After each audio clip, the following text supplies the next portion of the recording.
This is Markin Out. Pro Wrestling Talk by Pro Wrestling fans. We marking out, y'all. Follow on Twitter. Pro Wrestling Talk by Pro Wrestling fans. We marking out, y'all. Marking Out. Pro Wrestling Talk by Pro Wrestling fans. We marking out, y'all. Brennan likes fisting. Pro Wrestling Talk by Pro Wrestling fans. We marking out, y'all. We're marking out. Pro Wrestling Talk by Pro Wrestling fans. Welcome to Markin Out. Pro Wrestling Talk by Pro Wrestling fans. This is episode 715. Thanks for listening. Check us out at markinout.com. Did you buy a t-shirt? Not yet? You should. Head on over to prowrestlingtees.com/markinout. Give us a follow over on Twitter at markinout, Instagram at markinout11, on TikTok at markinout. Give us a like on Facebook.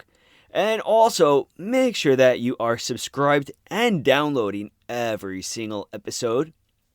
Markinout.com. But also iHeartRadio, Spotify, Amazon Podcasts, and Spotify Podcasts. Make sure that you give us a 5-star rating to go with that 5-star frog splash. That being said, you can follow me, Dave, the Rave, on all social media platforms at David PTD PT. You can follow Chris on Twitter at Chris Sweendog and CM Sweeney85 on Instagram.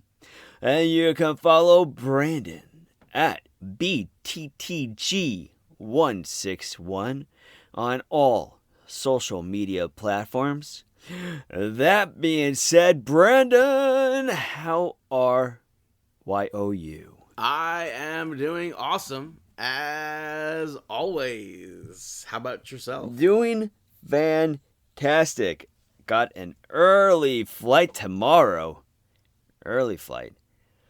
6 a.m. boarding. That sucks. That really sucks. What time you got to be at the airport? Like 4 o'clock? Yeah, I think I got to head out at got to call my Uber at 3:30. Oh my God. I'll be going to sleep at that time. That's unfortunate, and I believe you too. Well, I'm not. Why would I make that up?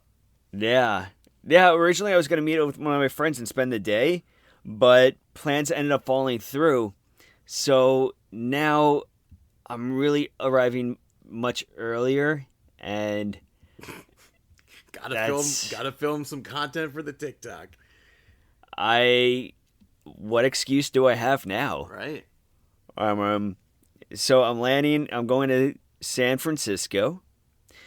I am going to with flowers in your hair, of course. Flowers in my hair, of course. Wouldn't show up any other way.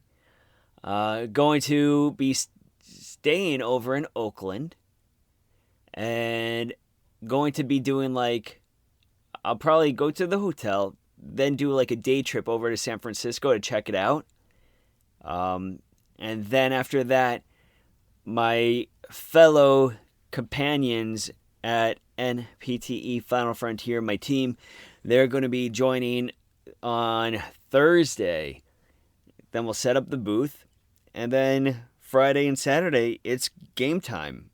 We're going to be working the Education Leadership Conference over in Oakland. So, Brandon, you attended this actually last year. I didn't. Not in Oakland. No, you attended the one in Philadelphia. Which it's crazy that it's already been a year since we went to Philly. It is pretty crazy that it's been a year since we went there. It doesn't feel like a year. Yeah, time really did fly by. But yeah, this is the same conference. It should be very eventful. It's different from other conferences because this is going to be pretty much purely academia. So faculty members of the universities and everything will be there. So it's going to be very eventful. We're actually holding an event on Saturday evening, which is something new to us. We didn't do it last year. Sorry, Brandon. Wow. But this year we're doing a mixer on Saturday night. So it should be good. It should be a lot of fun. I'm going to make sure that if we do end up I would have wanted to have gone. I am sure. Like that. I am sure. Most importantly, though, we better have at least 2 TikToks about the Full House. I am going to try to get over to the Painted Ladies. What is that? Apparently, that's the name of the houses. Oh. Yeah, apparently that's what it's called. Apparently. I mean, I could look up the address. You could also look up the address and get the exact house where Danny Tanner would walk through that door and raise his beautiful family. And into all of our lives. Yeah. Yeah. I'm going to have to try to get there. Like, there's a lot to see. There's like a Yoda fountain. The only thing you need to see in San Francisco, like I said, is the Full House. You know, there's a lot of rock and roll stuff too. Well, yeah, but like there's a Grateful Dead house. Full House trumps that. Yeah, there's a Led Zeppelin hotel. Full House trumps that. The only other thing I think in San Francisco that I could possibly think of that is maybe on the same, well, just maybe a notch lower than the Full House are filming locations for The Princess Diaries. I never saw that movie. How not? I don't know. Just never have. There's going to be a third one coming out, apparently. Really? Yeah. Yeah. Never have. That's where literally everyone fell in love with Anne Hathaway. Yeah. Never. But, yeah. So heading out to California tomorrow very early. So I'm trying to figure out what I want to watch on that airplane. They have Inside Out 2, but not 1. You have to look at new movies. You're looking at movies. Well, that's Inside Out 2. When did Inside Out 2 come out? 2 months ago? Oh, yeah, that is. Oh, right. I was thinking of a different movie. I was thinking of a completely different film company, even. I think of the same. I know what you're talking about, and I always make that. Which one are you thinking about? I was thinking of that, the Pets gimmick. The Pets gimmick? Oh, I wasn't thinking about that. Yeah, so Inside Out 2, I went and saw it in the theaters. That's on Disney Plus. I feel like that's way more accessible to see than something that you could choose on the airplane. Yeah. I was trying to figure out which ones to watch because it's going to be a 6-hour flight. That sucks. So it's a JetBlue flight? American. American? Yeah. American flight. Do they have The Fall Guy? I would recommend that. The Fall Guy? Yeah, that's the one with Ryan Gosling, Emily Blunt. Previous shout out. Yeah, I haven't seen that, but it does not look like they have Fall Guy on the first 3 scrolls that I've done. But let's see. No, they don't have it. They don't have it. The Fall Guy. Nope. Doesn't come up. Oh, wait. They do have The Fall Guy. So you say I should watch that? I think that. Why are these movies not in, like, date order? New releases. I don't know. Under the Boardwalk. I'm not Look sure. at that. Is that Coney Island? You've made. I think last time I did a trip like this, you made this same suggestions to me. No, I think did I not suggest the Weird Al gimmick? Yeah, you suggested Weird Al, and I actually watched it. Oh, yes. I fell asleep during it a few times. Well, don't fall asleep during the Fall Guy. If you go to New this month, no I movies see it. come up. Oh, well. Oh, also, I would watch Sweet Dreams. I want to see that movie. That's with Johnny Knoxville, where he plays a coach. I see that as streaming for you. Yeah, there's gonna be a lot of options. Oh, you got Twilight. Those aren't options. New movies.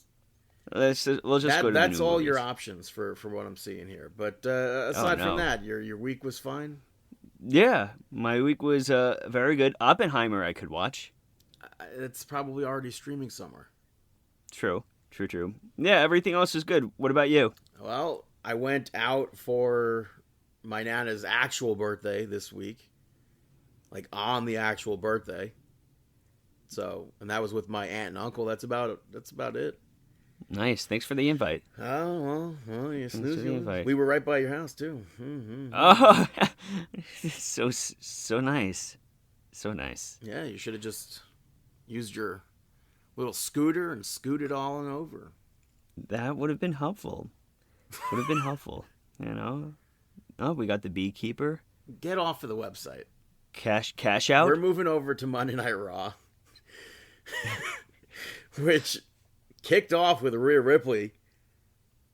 Are you with me here? Monkey Man. You're not with me. Sorry, Get I'm with you me to now. Monday Monkey Night Man Raw. is the Get one I off have the to remember. Get off the American Airlines and get to the American made. All right. Off the American Airlines onto the Rhea Ripley. American made. Yeah, Rhea Ripley said that she's not done with Liv Morgan. She's not done with Raquel Rodriguez. And it doesn't end until she gets the championship back. She called them out, but Tiffany Stratton showed up instead. And she was basically saying she's there from Nia Jax to tell Rhea Ripley to stay out of Nia Jax's business, or she'll have a big problem. And they started arguing. Rhea Ripley gets attacked by Liv Morgan and Raquel Rodriguez. Tiffany Stratton gets attacked by them as well. Rhea Ripley later on, pissed off, demands a match with Adam Pearce, which he okayed, but he's like, I can't have you do this by yourself. It has to be a tag match. And she's like, who the hell am I going to find for a partner? And just then, Tiffany Stratton ran up yelling at Adam Pearce, and I popped big time. I think she was like, Nick Aldis or Mr. Aldis wouldn't do this, and he just like stared blankly at her. I popped big time at that stare. But then he suggested to Rhea Ripley for Tiffany Stratton to be the partner, and Rhea Ripley accepted, and Tiffany Stratton was like, what are you, yes for what? She didn't even realize it was for a match, so I thought that whole segment was entertaining. I feel like everything that's been taking place with them has been very entertaining, I think. Yeah. The first match of Monday Night Raw saw Bianca Belair and Jade Cargill pick up the victory over Damage Control to retain the tag team championships. Metaphor sat ringside for this, and I thought this match was good. I think that I thought that it was good. I'm happy to see Metaphor at ringside too, like keeping them engaged. Yeah, people are like, why are Metaphor on SmackDown? Why is Metaphor on Monday Night Raw? And it's like the women's tag team championships travel brand to brand to brand, and the champions themselves told Metaphor, if you want a shot at us and you think you can hang with us, then you have to come to us because we're not coming to you. Yeah, so they're bringing it. I like the pop-up, I guess maybe modified insane elbow drop from Kairi Sane that Io helped her with. That was a sick move. Yeah, I thought that was pretty cool. But the champions ended up yelling at Metaphor, which distracted them. But then Io, out of the ring, yells at them. They grab her by the hair and knock her in the face. And then Io gets back into the ring. Bianca Belair was able to turn that vertical suplex into a KOD, and I thought that was a fantastic transition there from Bianca Belair. So I'm very happy that we got this match this week. After that, backstage, we had Finn Balor and JD McDonough Balor demanded a rematch against Damian Priest to Adam Pearce, and Adam Pearce was like, I'm not giving you one. You're done with Damian Priest. In fact, I'm setting up a tag team title tournament because you guys need to defend those titles. And as far as who I want to see win those titles, win that tournament even, the next match. Do you think that we're going to, outside of who you're about to say, do you think that we're going to have any surprise entries into this tournament? I don't know. Maybe Axiom? Unless it's going to be like a random team like Headbangers or something like that.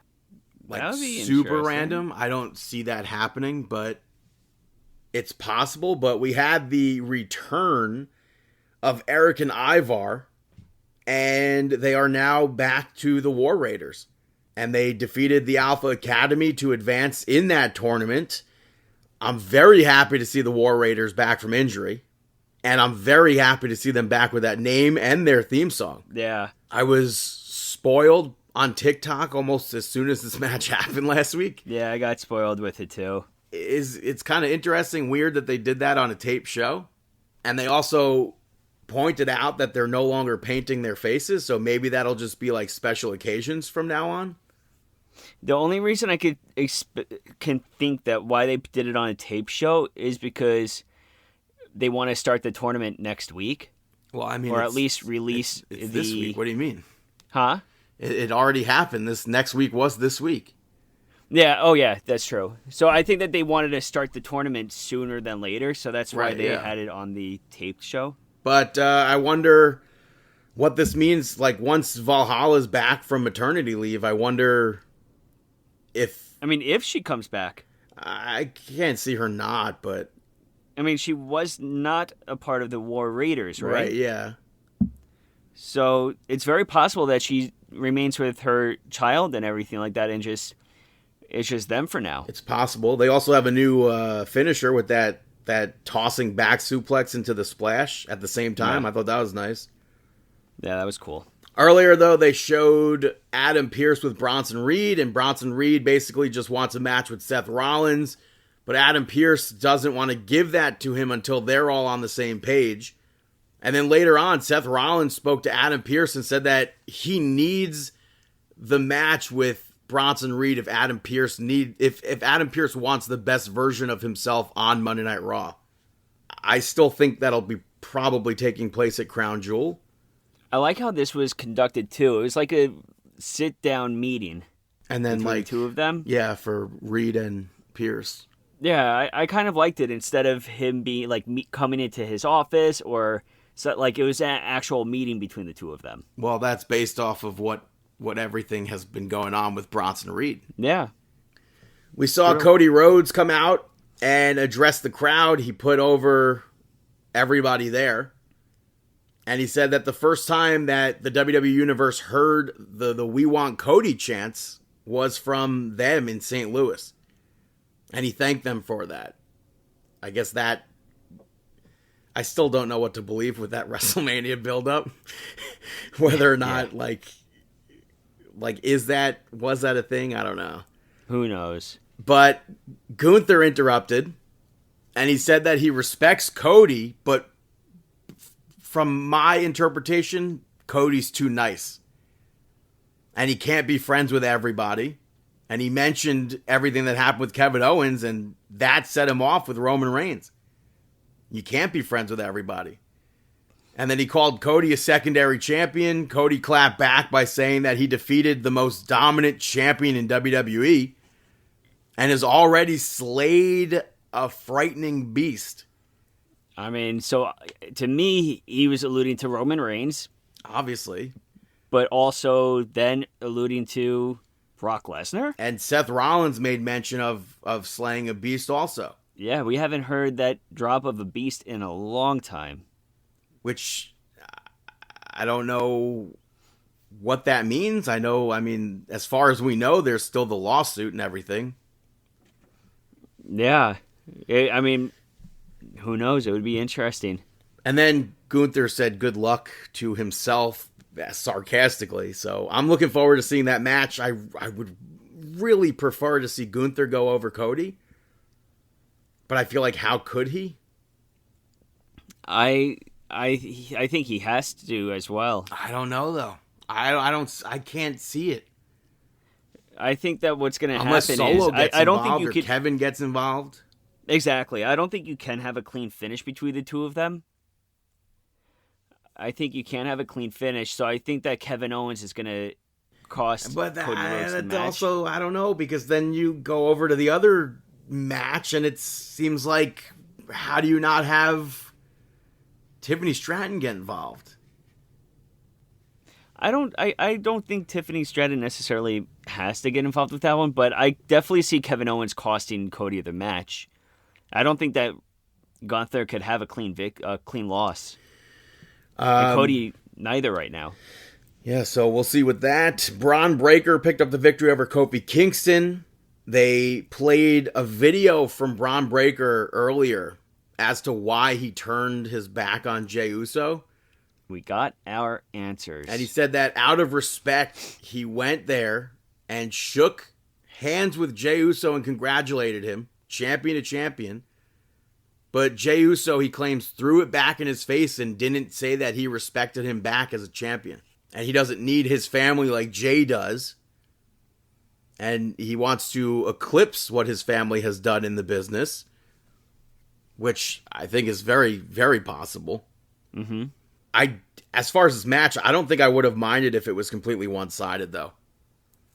Especially after that video. Mm-hmm. I don't think I would have minded if Kofi Kingston was just like, boom, out. Yeah, I would be fine with that, and it's I definitely, you didn't expect Kofi Kingston to win going into this. No. So. And then after the match, Braun Breaker picked Kofi Kingston up to maybe do some more damage, but Xavier Woods ran down and chased him off. I don't want to say chased him off, but before anything could happen to Kofi Kingston, Braun Breaker left the ring, and then with Xavier Woods' back to Braun Breaker got back into the ring and knocked Woods over. And then Jey Uso ran down and made that ultimate save. I think he hit a spear and the super kick on him. Yes, I think he might did have even the hit two super kicks. I'm not sure. Yeah, I think he hit the super kick and then the spear. Braun Breaker, that sell for the super kick too. I was surprised by the sell. And then he got knocked off the apron with one. Well, before that, for the spear spot, he super kicked him like into the ropes, and he just like bounced off the ropes and was dazed and confused. Are you bringing that up because of the beginning of the show? Such a powerhouse to take that move like that. Yeah, but later on, Jey Uso was walking backstage, and he went into what I assume was his locker room, and it was Jimmy looking to talk. And Jey Uso scoffed at it, I guess. He walked off, and then Jimmy went looking for him and asked Jey just to hear him out, and Jey said no, and he walked off. So I assume we'll put a pin in that. Yeah, got to see what's going to happen with that. It's going to be very interesting. But next up, you had R-Truth pick up the victory over The Miz. Little bit of a interference. Well, first of all, the Wyatt 6 thing that popped up during this scared the hell out of me. I wasn't prepared for that. That's funny. But the Final Testament made their way out, and R-Truth, based off of that, got a quick roll-up on The Miz.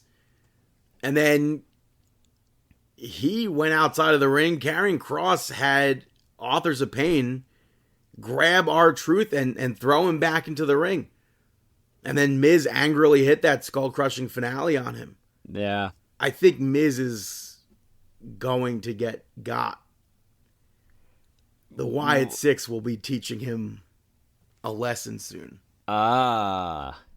Okay. And what do you think the involvement of Kross with everybody still is? Maybe they also get got. I don't know. Yeah, it's going to... I mean, the entire get got could be towards Kross and their organization. I don't think so. It feels like they're going after specific people, and I feel like Miz will be one of them.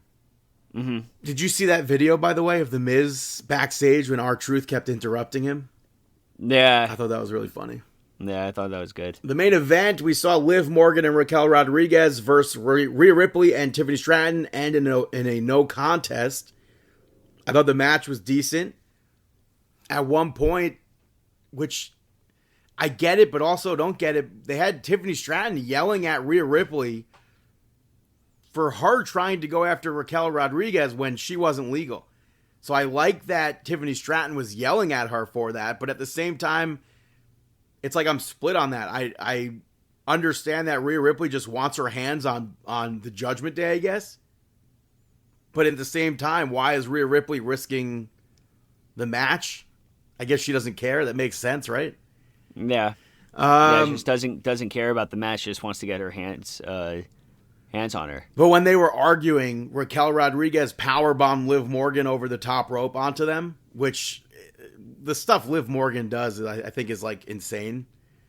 So I like that spot. But Nia Jax showed up. She attacked everybody from behind.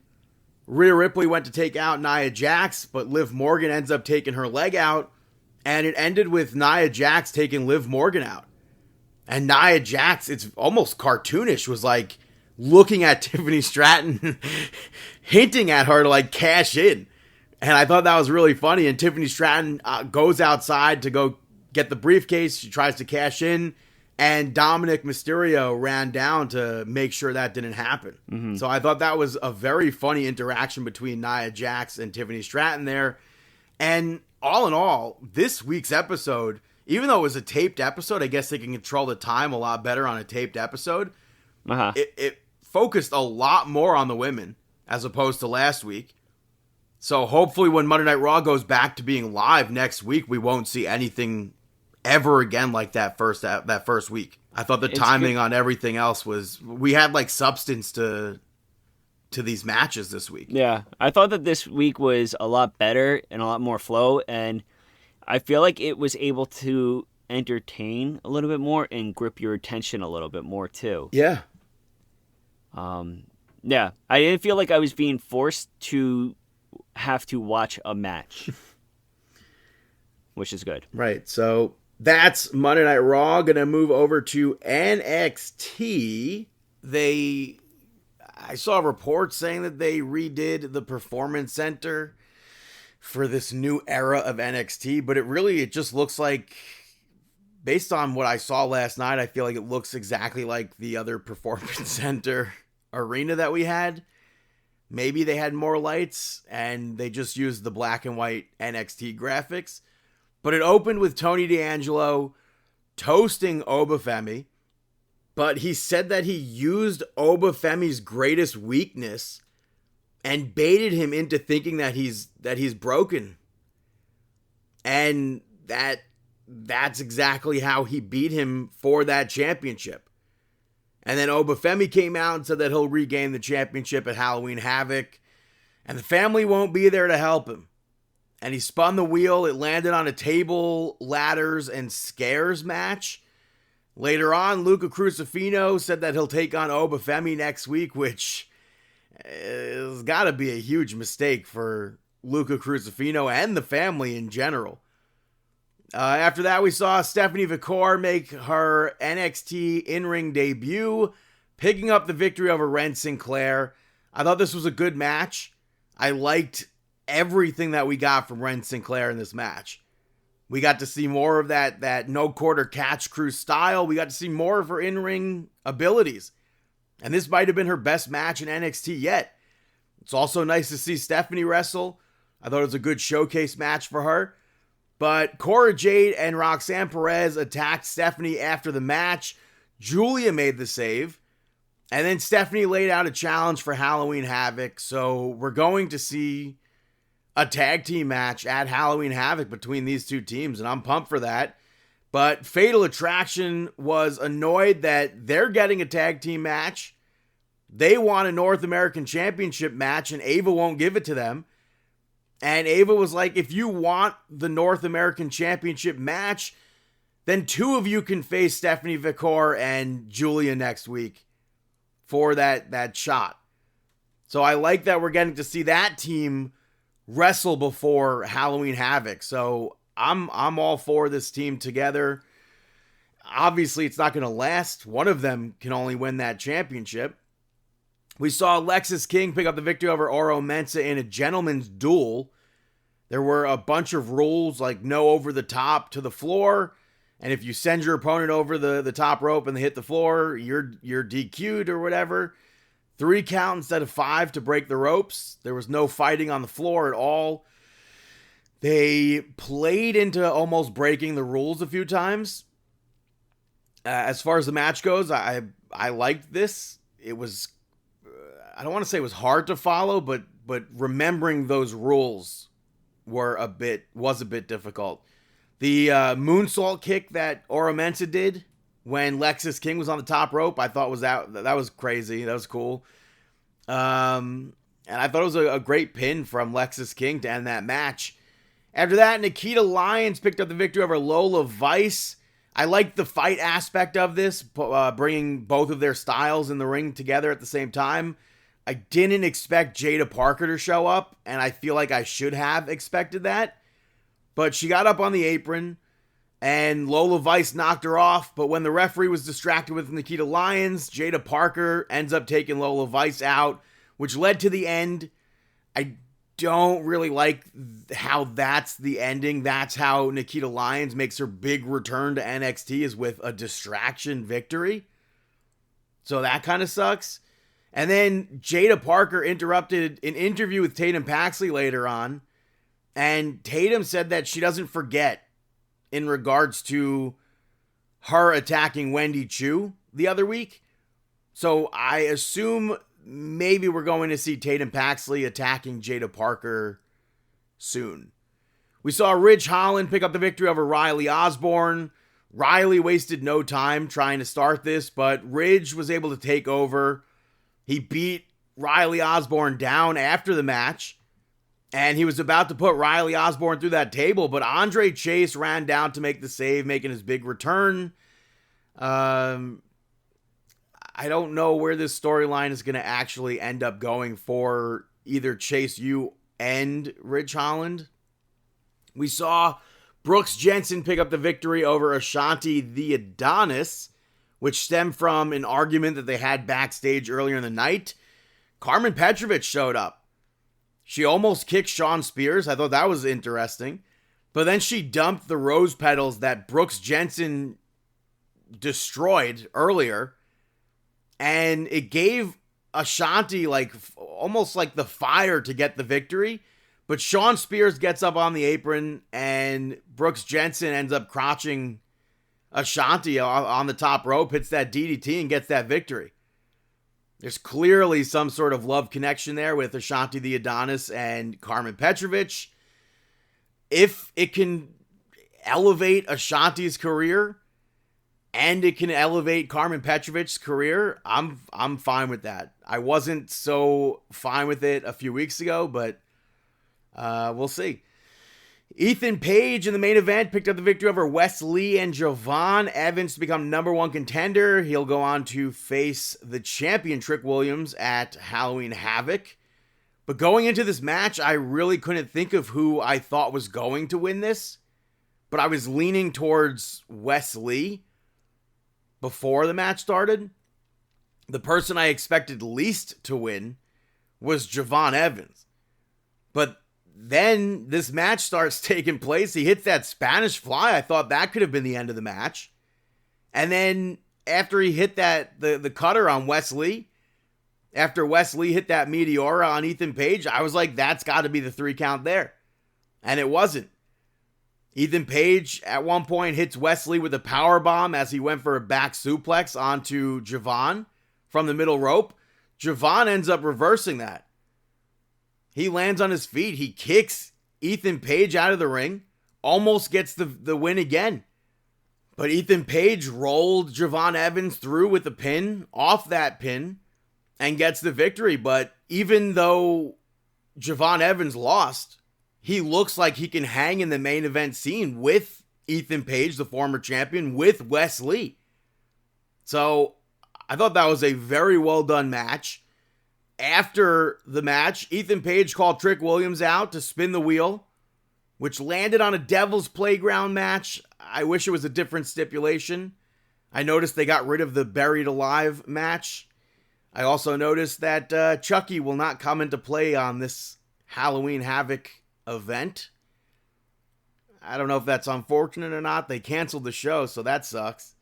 Not that I watched it, but as far as Chucky goes in the history of pro wrestling, I liked his inclusion there. But I don't think this needs to be a Devil's Playground match.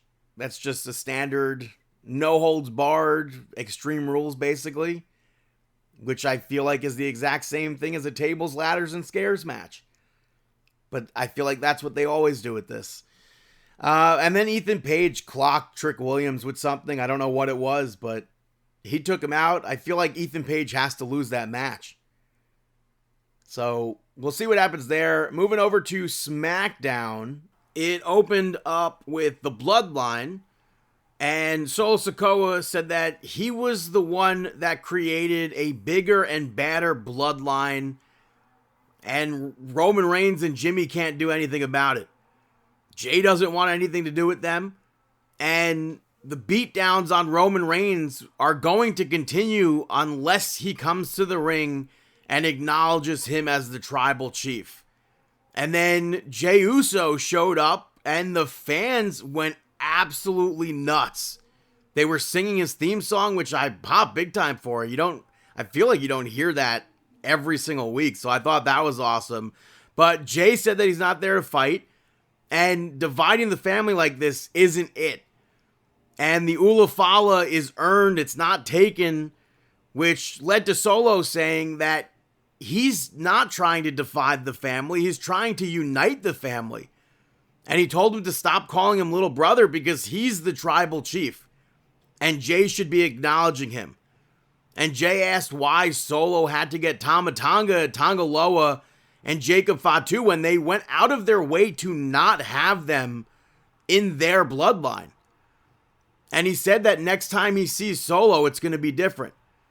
Backstage, Jey Uso saw Roman Reigns and Jimmy when they pulled up, and Roman told Jay that he's proud of him, but Jay wanted nothing to do with them. Even though he, I guess, dapped up Jimmy before that. But Jimmy said he thinks Roman Reigns needs to talk to Jay, and Roman's like, we saw him. He doesn't want anything to do with us. And he also mentioned that this would probably be all over with if Paul Heyman was there with them. And then he said that he'll fix everything and acknowledge Solo Sikoa, which I'll put a pin in. The first match saw DIY pick up the victory over the Street Profits and Pretty Deadly to advance to another tag team match next week.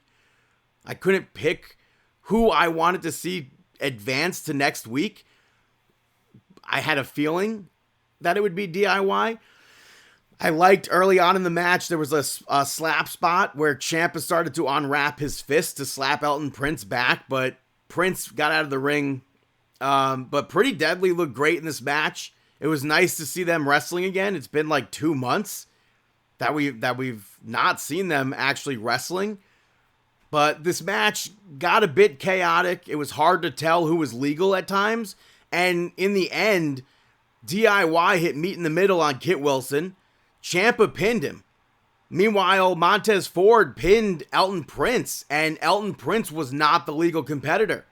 The referee counted. Street Profits thought they won. DIY thought they won.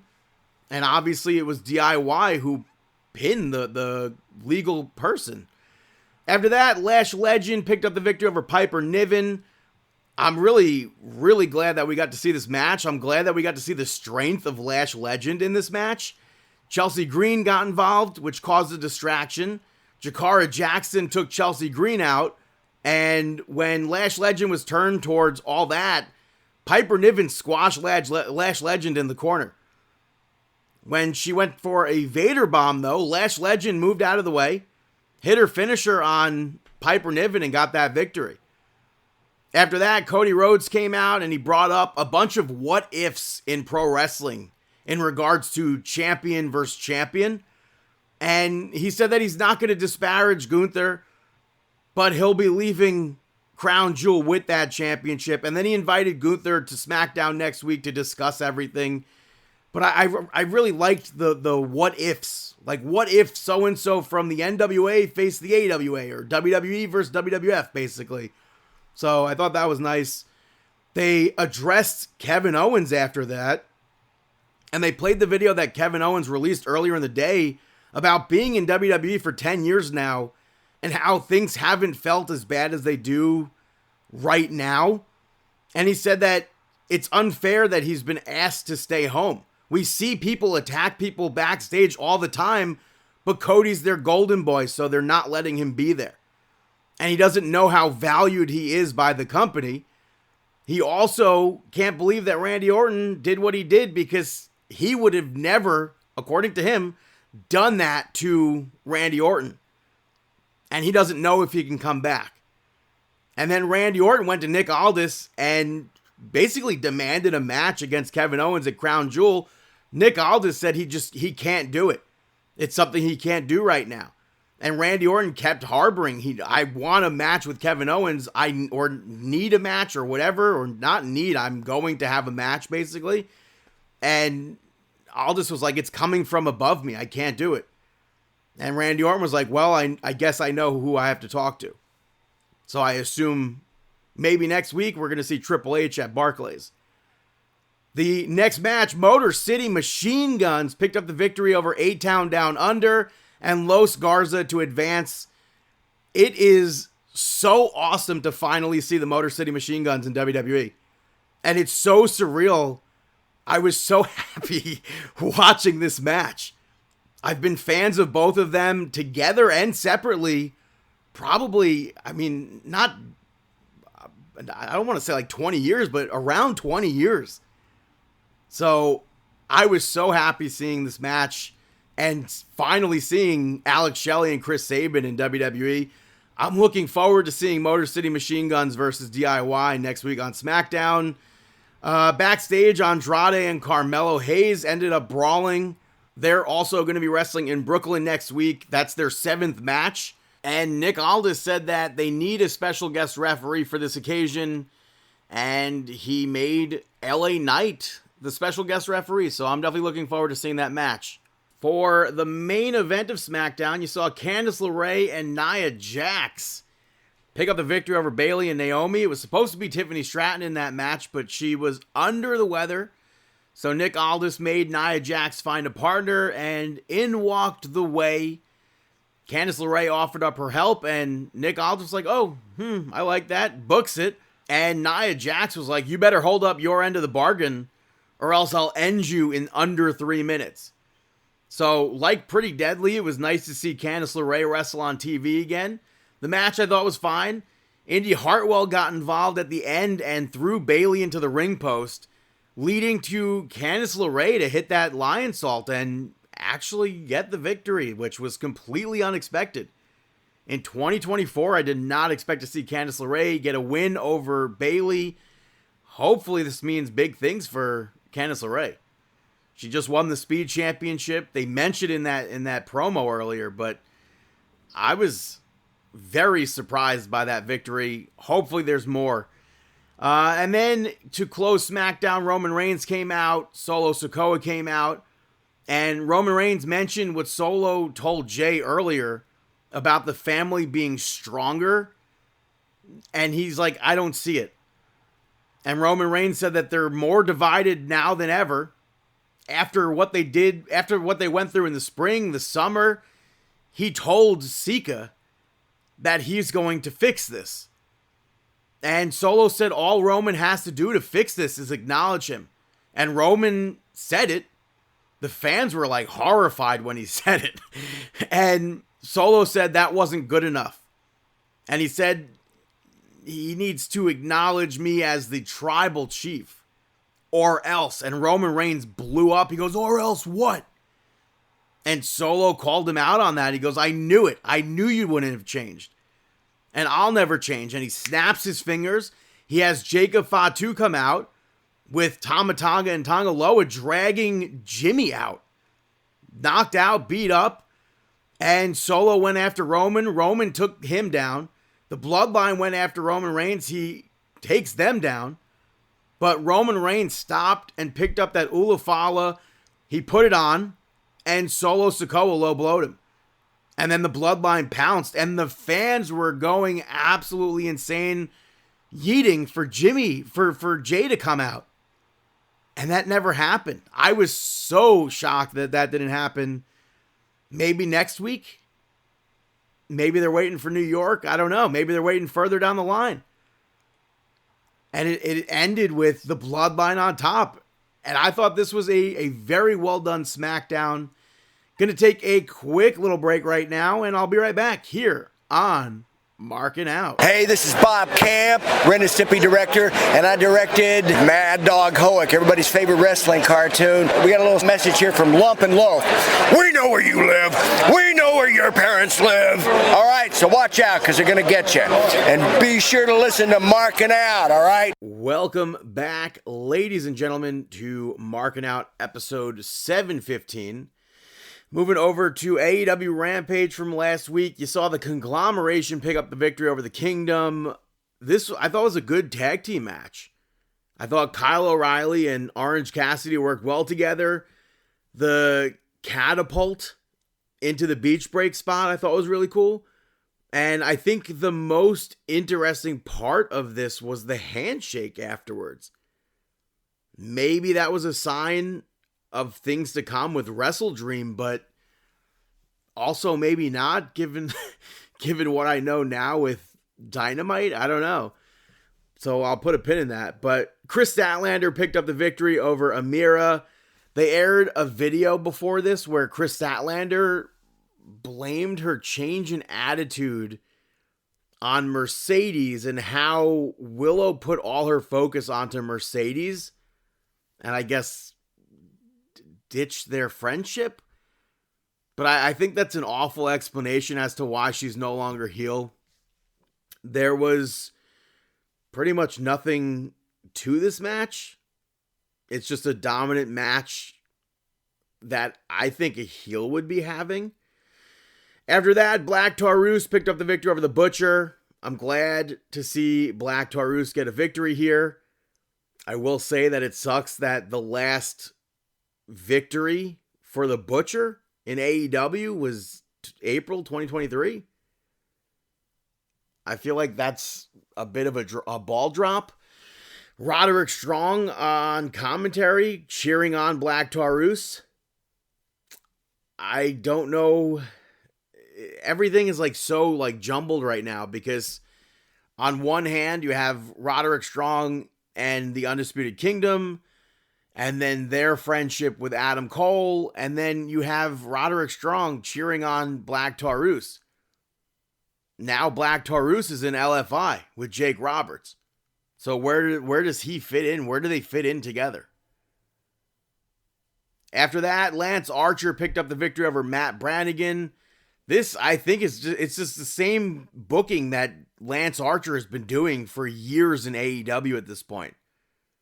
And it's just beyond stale to me. Main event saw Brian Keith pick up the victory over Rocky Romero. I don't understand how this was the last match leading to a pay-per-view. That was very confusing. Wrestle Dream, I didn't watch it. I saw just the clips on Twitter and everything. Brian Cage kicked off the show on the 0 hour, picking up the victory over Atlantis Jr. to become the new Ring of Honor TV champion. Anna Jay picked up the victory over Harley Cameron. This was one of the most talked about matches of Wrestle Dream. Not because of the match itself, but because the referee pushed Harley Cameron's shoulder down and then counted the pin, which led to Anna Jay winning. That was very, very off. After that, the Acclaimed picked up the victory over Maximum Male Models. Rico returned to wrestling after almost 20 years. So that was pretty cool to see him and in that get-up and everything. I feel like he's someone that I wish had a Legends deal with WWE. Because I'd like to see what... I think he probably had one of the... Even though, well, I guess the shirt, they didn't do the 3-minute warning shirt like that. They did a different red shirt. They kind of did like an attire mashup, I think. I think he had one of the best Jax Ruthless Aggression figures. So it would be cool to see what Mattel can do with Rico. And it'd be cool to have Rico in the video games. After that, the Conglomeration and the Outrunners picked up the victory over Dark Order and the Premier Athletes. I don't get the combination of anything in this match. Jay White picked up the victory over Hangman on the actual pay-per-view. Mariah May picked up the victory over Willow Nightingale to retain. Jack Perry beat Shibata to retain. Then Daniel Garcia made the save for Shibata before anything could happen. And then MJF returned and he attacked Daniel Garcia. And then Adam Cole returned So he was a heel the last time we saw him. He had the devil gimmick, and now he's done with that. Honestly, the whole devil gimmick, for me, even before Adam Cole, we saw him last when he kicked MJF, the devil thing was like beyond dead. Once CM Punk was gone from the company, it was completely pointless. So now what they did to make it make sense, I still like, it doesn't make sense. And I'll talk more about that in a moment. Takeshita picked up the victory over Will Ospreay and Ricochet to become the new international champion. I'm glad that Takeshita won the title. Kyle Fletcher turned on Will Ospreay afterwards. And I don't care. Don't care at all. Swerve had a segment, which I was surprised that Bobby Lashley didn't debut during this. But MVP made the same offer to Swerve to join him. Swerve turned it down. And when he was doing press for this, I could swear he said it was going to be more than just a segment on the show. So I expected something big from this, but it was literally, there was, outside of the fact that he's from the state, there was no reason to have Swerve there. That was a completely pointless Dynamite, even Rampage sort of segment. Hologram picked up the victory over Black Taurus in a 2 out of 3 falls match. Darby Allin beat Brody King. The Young Bucks beat Private Party to retain the tag team championships. A lot of people I saw on Twitter say this was the wrong call. They should have, like, on the fly changed it or whatever. I don't know how often that happens in pro wrestling, especially these days. But on Dynamite, Private Party challenged the Young Bucks to another match, which Young Bucks were like, oh, that doesn't work for us. And then Malcolm Bivens showed up. Malcolm Bivens. Stokely Hathaway. and he said that the next time they challenge for titles and they lose, they should just be done as a tag team.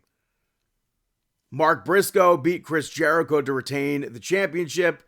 Jon Moxley in the main event picked up the victory over Bryan Danielson to become the new AEW champion. And then afterwards, the Blackpool Combat Club beat Bryan down.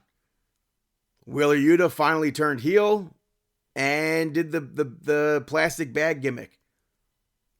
And then the Blackpool Combat Club took out some of the AEW roster. They came out to help Bryan, and that was the ending. And then everyone was like, how dare Bryan Danielson not get like the perfect send-off that he would deserve? And they were like, oh, sometimes people don't have happy endings. I can see both sides of the stories, but then those people I feel like are the same people that complained with Kurt Angle and Baron Corbin.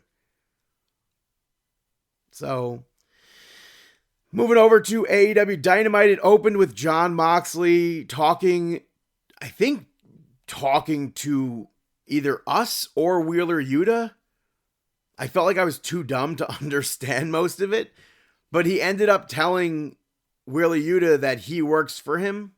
I think that's what the outcome of that was. We'll put a pin in that. Adam Cole opened the show and addressed the Kingdom, and he said that he loves them, but he has to do this on his own. And then he moved on to talking about MJF, and he said, in order to fight evil, you need to be evil. And you shouldn't trust MJF. And he went in circles with this for a little bit. Then he challenged MJF to step up to him, and MJF's music hit. Didn't come out. Instead, a video played, and he said that he let Adam Cole in, and Adam Cole turned his back on him. Which is, I think, exactly what Adam Cole said that MJF would say. And then he blamed who he is now on Adam Cole. And said that he'll never get a match with him. So obviously that's going to build to a big match between the two of them. After that, FTR picked up the victory over the Learning Tree. Mark Briscoe accepted Chris Jericho's challenge for a rematch. And said that it'll be a ladder war next week. I feel like if they're going to do this, Chris Jericho will probably win. I don't want to see Ring of Honor titles on AEW television, though, unless you're pushing Athena. When is she going to be on AEW television? And as far as this match, I feel like this match was mainly a commercial break. FDR hit the shatter machine to pick up the victory. You had LFI watching backstage. And then FTR, while they were celebrating, they just randomly stopped and looked at the entranceway. And then the Outrunners came out for no reason. Literally for no reason. They did a handshake and that was it. What's the point of that? That was so stupid to me. After that, you had the Acclaimed interviewed and Renee asked them what's next. MVP and Shelton Benjamin interrupted. And MVP said that when they're ready to be serious, give them a call. Give him a call. They basically turned it down, but right now with the Acclaim where they are, maybe they should call him. After that, you had Mercedes Moné pick up the victory over Queen Aminata to retain the championship. I wish this had more build. The build to this was Queen Aminata standing up for a random production guy that we don't know on Rampage. Or I think it was Rampage. It was interesting to hear fans cheering for Mercedes during this match. We had Camille get involved multiple times. And she ate a huge slap at one point. That distracted Queen Aminata for Mercedes to get control for the time being there. I liked the sunset flip that she was able to do. But Mercedes Moné eventually made Queen Aminata tap out. You have the Conglomeration pick up the victory over the Elite via disqualification. Before the match, Jungle Boy wished Kenny Omega happy birthday, but he also wished death upon Kenny Omega. And then they dumped like organs on a cake. As far as this match, I don't really understand why this match took place. The main thing was Wheeler Yuta attacked Orange Cassidy. And that caused the DQ. And then the Blackpool Combat Club showed up. They attacked the Conglomeration. Top Flight, minus Leo Rush, tried to make the save, but they got shut down. Dark Order tried to make the save. They got shut down. The Elite were looking on. They left. Backstage, Daniel Garcia confronted them over that. And we saw the fight happen later on in the night as well. For me, and then all the teams, like, they cut promos or whatever. I don't know if it's going to lead to like a gauntlet parking lot brawl or something. I don't know. But to me, the only way out of this story with the Blackpool Combat Club is for Tony Khan to be the leader of the Blackpool Combat Club. And I certainly don't want to see that, but it doesn't make sense to me. This storyline and the Adam Cole storyline doesn't make sense. Even if you want to group Chris Statlander, doesn't make sense. You had Shelton Benjamin pick up the victory over Leo Rush. I don't know if Leo Rush and Layla Gray are still part of Top Flight. But I will say that it sucks that Shelton Benjamin was let go by WWE because I think Shelton is someone who should always be signed with a company and always on TV. So hopefully this run with AEW will lead to very big things for Shelton Benjamin. He still hasn't won like a major world championship, and I feel like he should 100% have won that. Hopefully he does. This match I thought was fun. I definitely had higher expectations given who the participants were, but I don't want it to sound like I thought the match sucked or anything because I thought this was an entertaining match. I'm also very torn on how I want this match to go because part of me feels like Shelton Benjamin should have just like torn right through Leo Rush just to establish how dominant he is. But after the match, MVP gave Leo Rush his business card and he put Shelton Benjamin over.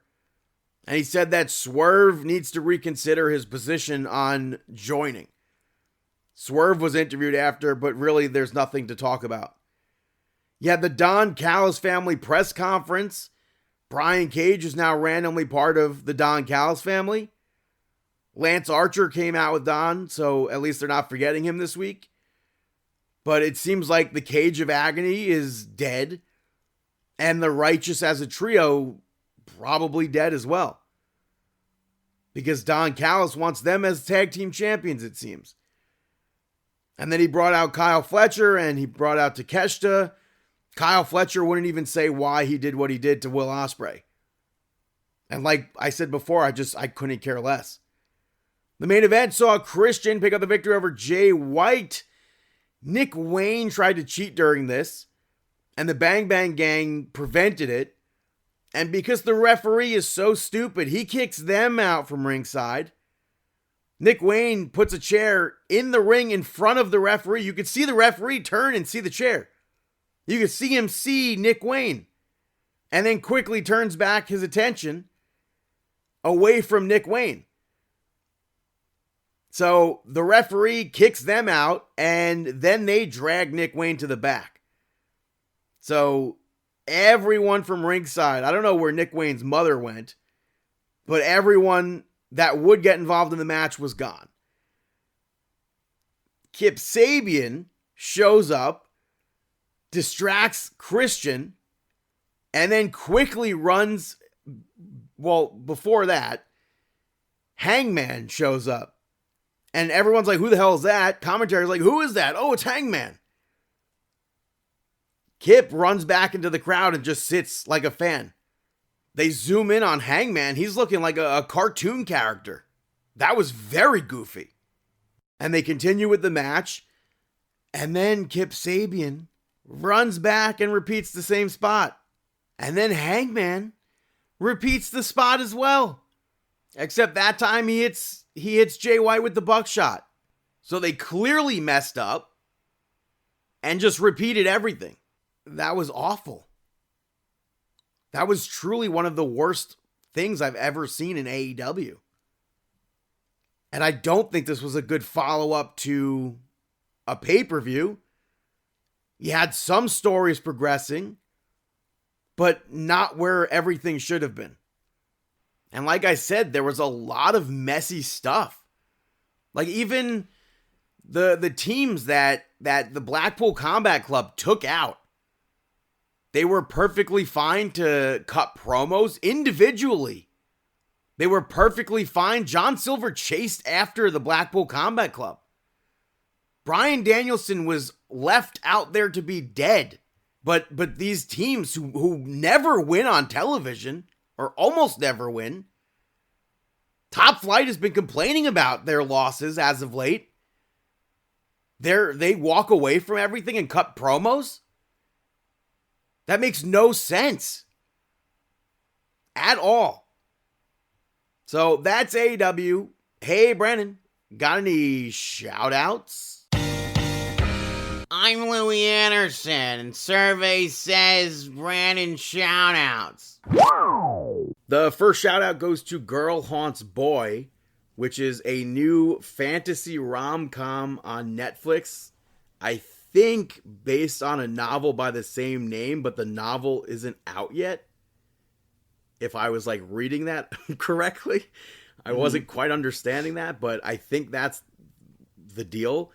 But it stars Peyton List, who plays a ghost from the 20s, and Michael Cimino, who plays a teenager. He moves into the house where her character is trapped. To me, the movie comes off as like Goosebumps. If Goosebumps was a rom-com. Okay. So if you're into that genre, I would definitely recommend it. It takes place around Halloween, so it's the perfect season for something like this. So I enjoyed it. It's a young adult novel, I guess, I think is what they said. So perfect. Sounds good. Yeah. My next shout out goes to Scare Tactics. The show was so unbelievably good back in the day, which it like originally ran from like 2003 to 2004, and then it returned for a third season in 2008, and then more seasons from 2010 to 2013. But Jordan Peele brought it back for a new season. It's on USA Network. It's streaming on Peacock. It's exactly how the show was, which I still don't understand how people get fooled in some of these scenarios. But I guess like if you're going into a situation with your friend, there's some trust to what's going on there. Mm-hmm. but like you see a little demon run out of a pregnant woman. Like, come on. What? In what scenario do you like think that's legit? Yeah, Like she gave birth to a little demon. that's crazy. Or they're doing an exorcism and it's like, or I mean, they don't realize that there's a demon inside the woman or whatever, and she starts floating. Obviously, you're gonna freak out, perhaps. I don't know. I mean, I may freak out a little bit. So check out Scare Tactics, and then I'll give my final shout out to the Hulu exclusive Family Guy Halloween special. It came out this week. Are they still doing new episodes? Yes, but this is an exclusive just for Hulu, an exclusive episode. So when they first announced this, I thought it was going to be an actual movie, but it's just an episode, so it's kind of disappointing. But I still enjoyed it for being an episode. A lot of people don't like Family Guy anymore. I still find it enjoyable. So if you like Family Guy, obviously I assume you're already checking it out. But like I said, it's on Hulu. If you have the package, it's also on Disney Plus. So those are my shout outs. Now it's time for Mark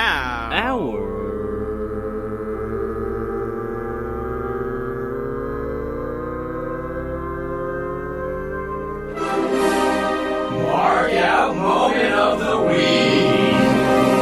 That is right, our Mark Out Moment of the Week. I guess tying it into my shout-outs and going back to Scare Tactics, they had Cody Rhodes and the New Day on the episode this past week, or last week by the time you're listening to this. And yeah, Cody Rhodes got the New Day, which I don't know, like, is it legit? I have no idea, because how they get tricked into believing these things, I just don't get it. I don't know. I don't know if I'd be that susceptible to it. But it's funny because even on the first episode, this dude was like, I'm not someone who follows everybody. And here he is thinking he's eating human. Like,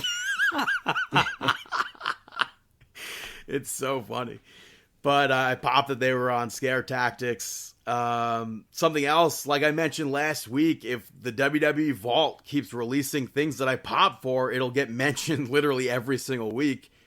And on Saturday, they released... every week has had one of them. I mean, they released Dusty Rhodes' final match that took place in 2010. It's something that I've wanted to see for a long time. I've known about it. It took place in FCW. And he teamed with Cody Rhodes. He teamed with Goldust. The only time that the three of them, the only time that him and Cody ever teamed together. Really? Yeah. And they took on the Dude Busters, Trent Beretta, Kalen Croft, and Kurt Hawkins. So that's Dusty's final match. It's on YouTube. There's a video camera, like, you know those old style video cameras? Like they have like the markings everywhere. That's what's on the footage, so it's not like 100% pristine. Mm-hmm. But I'm just happy that we finally got to see that match. That's pretty cool. You have any other That's really cool. mark out moments? I don't think anything really happened pro wrestling related to me that would be worthy of a mark out moment. I mean, I feel like I'm definitely marking out for the baseball playoffs. We'll see closer to the end game. Yeah, but not really a mark out moment in regards to pro wrestling, though. What about Rico being at Wrestle Dream? That's so random. Mm-hmm. And doing stuff opposite of Billy Gunn, he still looks fantastic. Yeah, so random. I totally forgot about his relation to Billy Gunn, too. He was wearing his 3-minute warning gear, so that was pretty cool. Yeah, I totally forgot. Also on SNL, they did a parody of the NFL ad spot with Celine Dion, and they had Ariana Grande portraying Celine Dion, singing for the UFC instead of the NFL. And Ronda Rousey was included in like the archival footage video package that they had. Getting hit. Yeah, so it was just footage of her fighting, so I still think it's cool to see somebody that had an impact on pro wrestling appear on Saturday Night Live, even if it was just like footage and not actually on Saturday Night Live, if that makes sense. But I thought that was pretty cool. And then back on Monday Night Raw, that Dragon Lee video package that they did, I thought was so well done, and I liked that they included former members of the LWO, like La Parka was included, Psychosis was included, and then obviously Ray and Eddie were shown. But I thought that was a very good video package for Dragon Lee, and hopefully it leads to him being built up, I want to say in a singles match, but next week we're going to be seeing Rey Mysterio and Dragon Lee take on American Made, and I don't know who... Like, I feel like American Made needs to be built up or, like, rebuilt up, I guess. But I also kind of want to see Rey Mysterio and Dragon Lee advance. Mm-hmm. I don't know. I'm, like, very torn on that. Yeah. So, you got any more mark-out moments or not at all? I got nothing, dude. Well, that is episode 715. Thank you so much for tuning in. You can follow us on Twitter at Markin Out, at BTTG161 on all platforms. Chris Sweendog, CM Sweeney85, David PTDPT, Facebook.com/Markin Out. YouTube and Instagram are Markin Out 11. You could buy some t-shirts, ProWrestlingTees.com/Markin Out. Follow us on TikTok at Markin Out. You could listen to the show, like I said, on YouTube, Apple Podcasts, Amazon Podcasts, Spotify Podcasts, iHeartRadio, markinout.com. And we wish you the